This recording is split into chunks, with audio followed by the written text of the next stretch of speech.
নিজের স্বামীর লাশের পাশে বসা জীবনও দেই নাই এমনি ভাত খেতে। হাঁ করে তাকিয়ে আছো কেন? লাশটা সরাও। আপনাকে আমাদের সাথে যেতে হবে। আপনি ঠিক আছেন তো? সমস্যা আমার ছোট ছেলেটাকে নিয়ে আমাদের নামে মানুষের কাছে উল্টাপাল্টা কথা বলে বেড়ায়, তো বাইরে বসে আছে। ভিতরে পাঠান এবং ওর সঙ্গে এর কথা বলবো। প্রবলেমটা আমার না, প্রবলেমটা আম্মুর। আম্মু মনে করে আমি পাগল হয়ে গেছি, জোর করে আমাকে ডাক্তারের কাছে নিয়ে এসেছে। আম্মু মনে করে এমনকি স্যার আপনিও পাগল। স্যার ডাক্তারের কাছে আসতে চাই না, জোর করে ধরে নিয়ে আসছি। আম্মুর ধারণা আমি তার ক্ষতি করে ফেলবো। সাইকিয়াট্রিস্ট হওয়া অনেক ঝামেলা, কত অদ্ভুত অদ্ভুত রোগী যে আসে। এদের মধ্যে যে কোনো একজন সত্যি কথা বলছে। কে আসলে অসুস্থ চিকিৎসা দেওয়ার আগে সেটা খুঁজে বের করতে হবে। ছেলেটা মানসিকভাবে অসুস্থ, চেহারায় কনফিডেন্সের অভাব।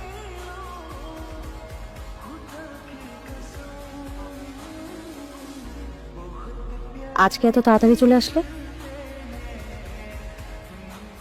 একটা গবেষণা বলে মেয়েদের হীরের আংটি গিফট পাওয়ার চেয়ে ফুল গিফট পেতে বেশি পছন্দ। আমার ক্ষেত্রে সত্যি। তুমি ফ্রেশ হয়ে নাও, আমি খাবার দিচ্ছি। আমি শিলাকে প্রতিদিন একটা করে ফুল উপহার দিই, নতুন কোন কবিতা শোনাই। বিয়ে 2 বছর হতে চললো, একদিনও মিস করি। অফিসার, অফিসার, একটা খুন হয়েছে টয়লেটে। দেখুন দেখুন স্যার, দেখুন দেখুন দেখুন। এটা লাশ। আপনি আমার সাথে মজা করছেন? তেলাপোকে বলে সে কি মানুষ না, তার কি বাঁচার কোনো অধিকার নেই?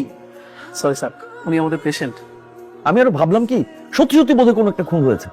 এটা যে একটা মানসিক হাসপাতাল, ভুলেই গেছিলাম সে কথা। ওই নোভার ব্যাপারটা নিয়ে আমাদের হেল্প দরকার। কি পিপিডি নোভা তার বাসায় আসা এক মেহমানকে হঠাৎ করে আক্রমণ করে বসে, রক্ত রক্ত বেরিয়ে সে কি এক অবস্থা। সাধারণত সবাইকে তার শত্রু মনে করে। এরকম একটা ভয়ঙ্কর পেশেন্টকে 6 মাস চিকিৎসা দিয়ে মানসিক হাসপাতাল থেকে রিলিজ দেওয়া হলো। তো এগুলো একটা পেশেন্টকে কেন আটকে রাখে? আমার একটা উদ্দেশ্য সাধনের প্রয়োজন পড়লো, পাগল হয়ে গেলাম। আমার সেই উদ্দেশ্যটা যখন সফল হলো, আবার সুস্থ হয়ে গেলাম। এই নোভার বিষয়টা আমার ঠিক সেরকমই মনে হচ্ছে। নোভা নিজের হাতেই তার স্বামীকে খুন করেছে, আইনের শাস্তি থেকে বাঁচার জন্য পাগল হওয়ার ভান করছে। এখানে আমি তোমাকে কিভাবে হেল্প করতে পারি? তুমি তো নাটের গুরু বস। এই সারা পৃথিবীর সাইকিয়াট্রিস্টরা এমন সব উদ্ভট উদ্ভট মানসিক রোগ উদ্ভাবন করেছো, এগুলোর আশ্রয় নিয়ে আসামিরা আইনের চোখকে ফাঁকি দিচ্ছে, যেমন নোভার উকিলরা চেষ্টা করছে। নোভাই তার হাজবেন্ডকে খুন করেছে। অফকোর্স পিস্তলে পাওয়া ফিঙ্গারপ্রিন্টের সাথে নোভার ফিঙ্গারপ্রিন্টের সাথে হুবহু মিল। তার প্রতিবেশী গুলি শুনেই মাত্র তৎক্ষণাৎ বারান্দায় ছুটে আসে। নোভার বাসা থেকে কাউকে বের হতে দেখেনি। আর নোভার উকিলরা কি বলছে জানো? নোভা মানসিক ভারসাম্যহীন, তাকে নাকি মানসিক হাসপাতালে পাঠাতে হবে, চিকিৎসা নেবে, সুস্থ হবে, তারপর মুক্ত পাখি। এই 1 মাসের মধ্যে আমাদের প্রমাণ করতে হবে নোভা মানসিকভাবে অসুস্থ নয়। আমার কাছ থেকে পার পেতে পারবে? হ্যান্ডকাপ পরাতে হবে না। আজকে দিনটা অনেক সুন্দর না? কেউ আমাকে বারবার বলছে আপনার উপর ঝাঁপিয়ে পড়তে। আমার শীতকাল অনেক পছন্দ। আপনার গলা চিপে ধরতে, মাথা ফাটিয়ে না একটু রক্ত বের করে দিতে। হবি আছে? আমার বই পড়তে খুব ভালো লাগে। হুমায়ুন আহমেদ ভালো লাগে? হ্যাঁ, বিয়ে। রোগার মতো এই ধরনের পেশেন্টরা অন্য কেউ থাকলে তাকে আক্রমণ করতে চায়। আমি এখন যেটা করেছি, আমার মস্তিষ্ককে অন্যদিকে নিয়ে গেছি। এরকম রোগীকে কন্ট্রোল করার অভিজ্ঞতা আমার অনেক।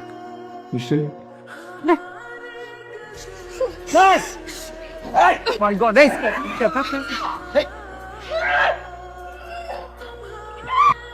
তোমার লাগছে ভাই? You look good. আমার ফেভারিট ডিশ আমি নিজের হাতে রান্না করছি। তুমি কি ফ্রেশ হোক, আমরা একসাথে ডিনার করবো। ডিনার আছে? ওকে।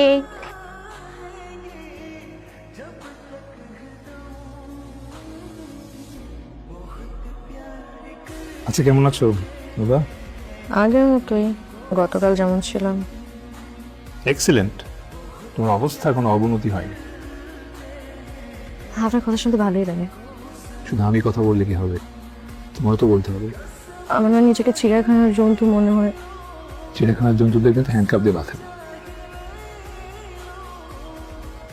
তুমি কি আমার আকাশ হবে, মেঘ হয়ে যাকে সাজাবো আমার মনের মতো করে। পেশেন্টের কাছ থেকে এটা আসলে এইভাবে বের করা সম্ভব না। পেশেন্ট তো বন্দি, কিভাবে আমাকে ট্রাস্ট? তুমি তোমার ওয়েতে ট্রিটমেন্ট করো, মানে একটু আলো বাতাস খেতে পারলে না ও ফ্রি ফিল করে। ইতিমধ্যে কিন্তু সে তোমাকে অ্যাটাক করে ফেলেছে।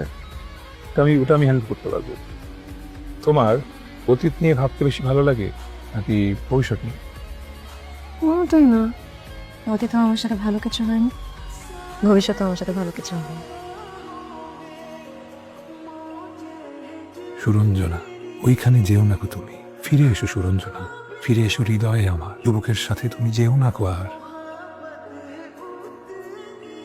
আমি আজ সকালে ভীষণ বৃষ্টি হয়েছে, দেখিনি কিন্তু শুনেছি। বৃষ্টি তো ভালো।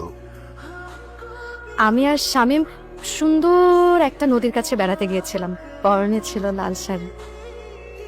এখন যদি আমি পালিয়ে যাই আপনি কিন্তু বিপদে পড়বেন। পারবো না তো, পুলিশ দাঁড়িয়ে আছে। যাও। আমি আর শামীম খুব সুখী ছিলাম, আমরা ঠিক করেছিলাম একটা বাচ্চা নেব। অথচ তখন সব সমস্যা শুরু হয়। কি হয়েছে? ডিস্টার্ব করো না, খেতে আসো, টেবিলে খাবার দিচ্ছি। আমি খাবো না, তুমি খাও, যাও। এত সিগারেট খেলে শরীর খারাপ করবে। তোমার এত জ্ঞান আমার ভালো লাগতেছে না।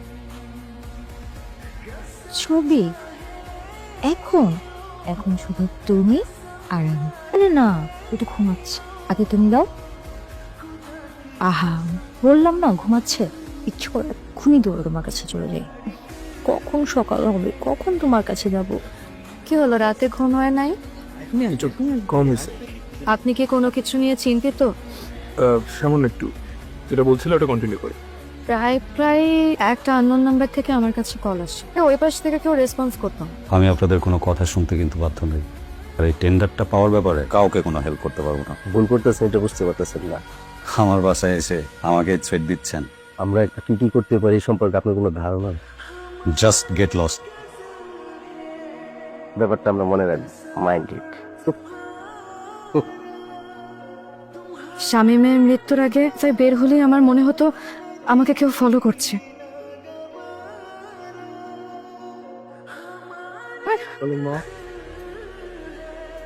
ওই মাসম্যান গুলো কি তুমি চেনো? আমার শরীরটা না ভালো লাগছে না, আমি একটু লাইট অফ করে চুপচাপ শুয়ে থাকতে চাই, please. No problem, sure sure.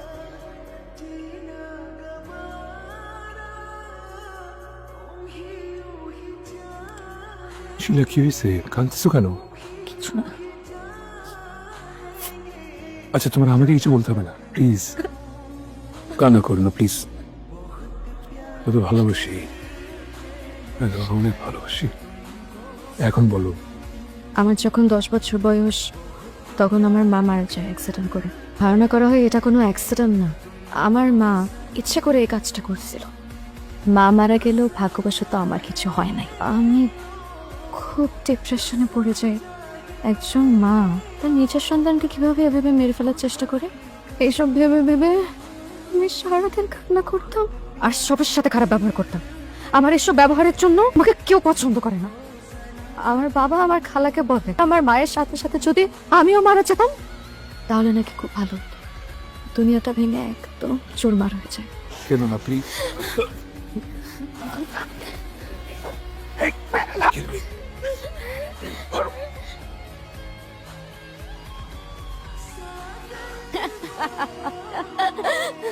আমি শামীমকে খুন করি না রে, খুন করি না, বিশ্বাস করে না। আমি নোভা সাইকিয়াট্রিস্ট। নোভার বিষয়ে কিছু কথা ছিল। বলুন, কি বলতে চান? আমি জানতে পেরেছি নোভার মা সুইসাইড করেছেন। ব্যাপারটা কি তাহলে সত্যি? আচ্ছা, আপনার সঙ্গে নোভার সম্পর্কটা আসলে কেমন? বাবা হওয়া সত্ত্বেও আপনি একবার নোভাকে দেখতে গেলেন না? অনেক গভীরে যেতে হবে এই বিষয়ে, আমি আপনার সাথে কথা বলতে পারবো না। আপনি এখন আসুন। Thank you. আরো একদিন এই 3 জন মাস্ক পরা লোক আমাকে রাস্তায় ফলো করে। এইদিকে 3 জন লোক। কই, কাউকে দেখছে না তো? এই ঘটনা শামীমকে বললে ও ফোনে কারোর সাথে খুব ঝগড়া শুরু করে। এর মধ্যে আমার স্ত্রীকে টানলে তার ফলাফল ভালো হবে না। আমি শামীম কি করতে পারি আমি তোকে তা দেখাবো।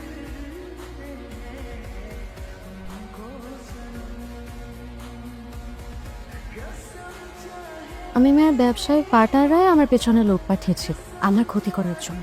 সমস্ত ঘটনা তুমি বিস্তারিত বলো। ওই দিন আমি পারবো না হাসান, ওই দিনের কথা চিন্তা করলে আমার অনেক কষ্ট হয়। আমার স্ত্রী পরকীয়া করছে, সেভাবে আমি কিছু জানি না, অথচ আমি সবই জানি। লুকিয়ে লুকিয়ে দেখা করে ভাই, আমি ভালো নেই, অথচ আমি কিছু করতে পারি না, কারণ আমি ওকে হারাতে চাই না।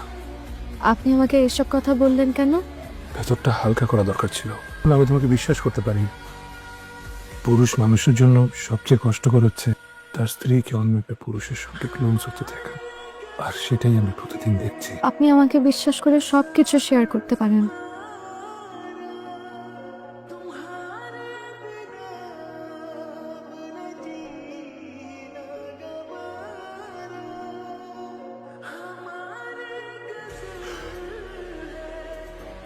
ওই দরজা বন্ধ কর। বাসায় আসতে আসতে অনেক রাত হয়েছে। বাসায় এসে দেখি এই তিনজন মাস্কম্যান। তোর বউকে কোর্টে তোমার এই গল্পকে বিশ্বাস করবে না। তুমি বরং এই মানসিক হসপিটালেই থাকবে। 3-4 বছরের মধ্যে তোমাকে যেভাবে হোক এখান থেকে আমি বের করবো। তুমি আমার উপর বিশ্বাস রাখো। আপনি আমার জন্য এত কিছু কেন করবেন? এটা আমার দায়িত্ব। তুমি যে খুন করো না এটা আমি বিশ্বাস করি। আমি চাই না একটা নিরাপরাধ মানুষ শাস্তি পাক। আমার কাজ শেষ, ইনভেস্টিগেশন করেছি এবং আমি 100% শিওর যে নোভা মানসিকভাবে অসুস্থ।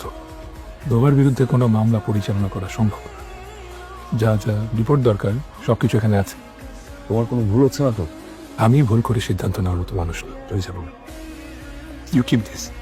আমি বোধহয় আপনাকে পছন্দ করা শুরু করেছি। কি হলো, কিছু বলবেন না? আমি রিপোর্ট দেওয়ার পরেও পুলিশ আসলে তোমাকে দোষী সাব্যস্ত করতে, এই জন্য তোমার সঙ্গে আবার কথা বলতে আসতে পারে। এদের সঙ্গে কি বলতে হবে কি করতে হবে সেটা আমি তোমাকে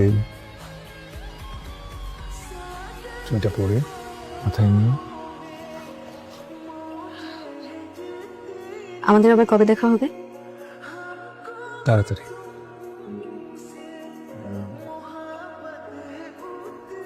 পুরুষ যত বুদ্ধিমানই হোক না কেন, প্রেমের সামনে সে কাবু হবে। ওয়েল ডান নোভা, হাসান সাহেবকে প্রেমের জালে বন্দি করে নিজেকে ফাঁসির দড়ি থেকে মুক্ত করেছ।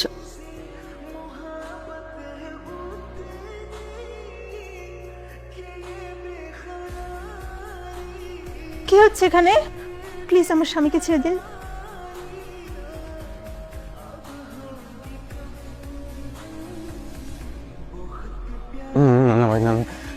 ভাই ওটা মাফ করে দেন। ভাই আপনি ওরে মেরে ফেলেন ভাই, আমার কিছু করেন না ভাই, আমি বাঁচতে চাই ভাই। আমার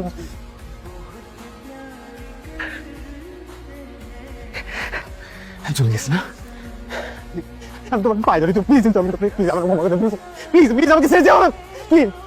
এর আগে আমি যতবারই খেলা খেলেছি প্রতিবারই স্বামীরা নিজেদের স্ত্রীকে স্যাক্রিফাইস করে দিয়েছে, শুধুমাত্র নোভা সেটা পেরেছে। কি মেরে ফেলবো? আমি জানি নোভাই তার স্বামীকে মেরেছে। মাস্কম্যান আমিই ছিলাম। নোভা আমাকে এবং পুলিশকে বিভ্রান্ত করার জন্য 3 জন মার্কসম্যানের কথা বলেছে, কিন্তু মার্কসম্যান সবসময় একজন ছিল। নোভা যেহেতু আসলেই খুন করেছে, সেই রাতের প্রকৃত ঘটনা কাউকে বলতে চায়নি। নোভা অনেক বুদ্ধিমতী। আমার সামনে নোভাকে বাঁচানোর একটা সুযোগ আসলো, কারণ নোভার তো আসলেই কোনো দোষ নেই, সেও তো আমার মতোই ভিক্টিম।